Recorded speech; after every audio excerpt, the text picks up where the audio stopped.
I'm going to do a review of the Feathered Friends Flicker 20. I had purchased, this is the regular size, but wide, because I want a little bit more room inside for my shoulders, which it gives me plenty of room. So this is a review, actually using it when I went on my 3-day backpacking trip. Using it, weather got down to 30 degrees. One night, the night before that, it was very rainy, muggy, humid weather. Held up nicely. So I wanted to tell you a little bit of what this sleeping bag is all about. So I was requested by Doodad. Thank you, Doodad, for asking a question about, can you please do a review on the sleeping bag? So this is the Feathered Friends, as I mentioned, 20 degree rated bag. Again, I got the wide, regular. I'm 6 foot tall, fit in it just fine. And give you a little bit of background. When if you go look at my videos for my first backpacking trip, I mentioned the sleeping bag in part 2, and I don't know if I mentioned in part 3. But the elements I was dealing with on our first day, we had rain, started out in the afternoon, just went all the way through the night. Now, we had a lot of wind blowing, but not directly on our tents. We were pretty much protected. So I had a lot of condensation in my tent. So did my buddy who had a different tent system. He had a lot of condensation inside, and stuff was just damp on the inside. His sleeping bag had wetness and dampness on it. So did mine. I noticed I had dampness and wetness on the top of the bag due to the humidity. So how did that impact the bag? Well, made one mistake. We decided, well, let's put the stuff that's kind of wet and damp, let's let it air out. Unfortunately, when we tried to do that, we kind of made the problem worse because the fog was still, and it was still all around us. It was very misty, and I think it just made it worse because there wasn't much of a breeze going. So we finally packed up. That was Saturday morning, and I noticed when I stuffed my sleeping bag in its stuff sack that I could see all the moisture up against the inside of the bag. So I knew my sleeping bag was fairly damp if you could see the moisture kind of bleeding through this bag. So we packed up, we did our little march or hike for the day, got into our Wine Springs campsite that afternoon. And at that time, the clouds weren't moved in. It wasn't real foggy, but there was a nice breeze coming through our campsite. So I decided, hey, let's hang up stuff. They hung up their stuff. And I put it over a branch, unzipped it, put it over a branch. And it didn't take but maybe 15 minutes before this thing was fluffed up and dry. So I don't think the wetness actually soaked through or impacted the down. It's just more the exterior nylon here that was wet. And then immediately the humidity and fog started rolling right back in, so I took it down, threw it in my tent with the rain fly on it. It was fine that night. I had no problems whatsoever. So starting Saturday night, temperature in the tent, you'll see the part 2 of my video, my first backpacking experience. Temperature inside the tent at 1 in the morning was 32 degrees. However, outside it was about 30 degrees. Now, the kind of weather we had that heavy fog and mist, so there was a lot of dampness on the outside of the tent, and then it froze, and there was these ice pellets all over the rain fly. But this thing did a fantastic job of keeping me warm.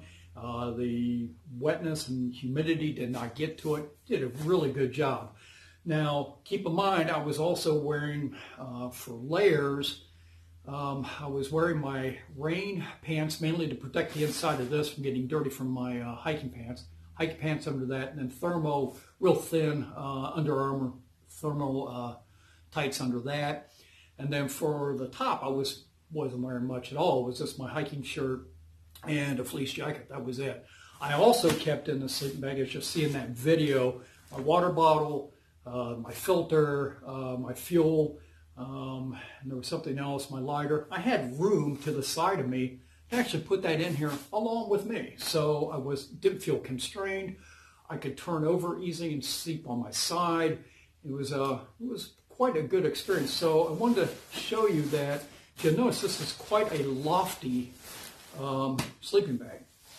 Now, if you look at the end here, the top, you'll notice how thick that is. And if I compress it down, that's how far it will go. If you look at the loft from this direction, pretty lofty. Stand on it, and that's how far down I go with the loft. Now this is top and bottom. So really lofty, takes no time at all to loft it back up after compressing it. If I just do the top part, that's how much it goes down. So it gives you some sort of feel for the loftiness of this bag. Really fantastic. The other features I want to bring up in this bag. Now I used it as a traditional sleeping bag. So that means the bottom, the footwell, is open here, or foot box. And I was concerned about this, but all you have to do is cinch up the cord really tight, and you notice how it closes that off and no air gets in there. Now I am a warm sleeper, but my feet, all I wore on my feet were just some warm, dry hiking socks. Smart wool. I think they're medium to heavy. Had no problems keeping my feet warm. So that was not an issue. So that worked out really well. Now what else this can be turned into, and the reason I bought this, is what if you're in sort of warmer climates? What if you don't want to roll up inside a sleeping bag? Well, one, you could. If it was chilly enough, you could leave the end open, stick your feet out, because me personally, when I go to sleep at night, I'm warm.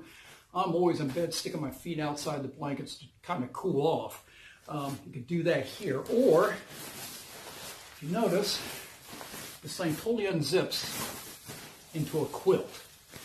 And you'll notice the zipper, the way it's designed. If you look at this, notice the overlay of fabric here. So when the zipper is zipped up tight, this protects you from any drafts or any heat escaping. Now, before I open it, I do want to show you one complaint I do have about this bag. This is the end. It is not a mummy, so your head does stick out of it. There's two little draw cords here to try to cinch this up around your neck. These things are, I would say, worthless, because every time I tried to cinch these down, they would come undone really easy. And so what I had to find myself doing in the middle of the night, when I was inside this thing, is actually tucking this up under me, up under my shoulders, in order to close off that gap, because these draw cords were just not doing it. They just kept opening up throughout the night. So that was the only negative I had about this bag. Now let's talk about the quilt feature. So if you unzip this, you notice this opens up into quite the nice quilt. Really nice and wide. You can really use this as a blanket. And you can also use it for probably hammockers out there or anything else. So I felt this was a really nice purchase, really flexible, kept me warm, highly recommended. Yeah, it is costly, but I tell you what, it did keep me warm in the bad elements we had, and not much more I could say about that. So thumbs up for me on this particular purchase and this product. Again, Feathered Friends, Flickr, 20 rated, got the wide. Thank you. Oh, I did want to add one more thing. If I did sort of in the field reviews or showed how to use in part 3 of my backpacking first backpacking video set, I showed how I use my Sawyer filter to fill smart water bottles. Sawyer filter, again, another good purchase. It works as advertised, easy to use, and it supported our group of 3. So we just used that one filter and kept us all hydrated with water on trail days for hydration and for cooking. The other thing I showed was my Trail Designs Tri alcohol cook set. Showed how we used it, and basically it was just you boil water. Did a fantastic job. Again, that was used to support us for 2 nights and 2 mornings, boiling water for breakfast, coffee, etc. So that was another good purchase. It's expensive. Yeah, I know you can do it yourself, but I like the features of it. I didn't get to test out the wood burning capabilities of it. I'd like to try that at some point as well. So anyways, if you're interested in how those worked out, that's in part 3 of the video. So thank you for tuning in, and happy hiking.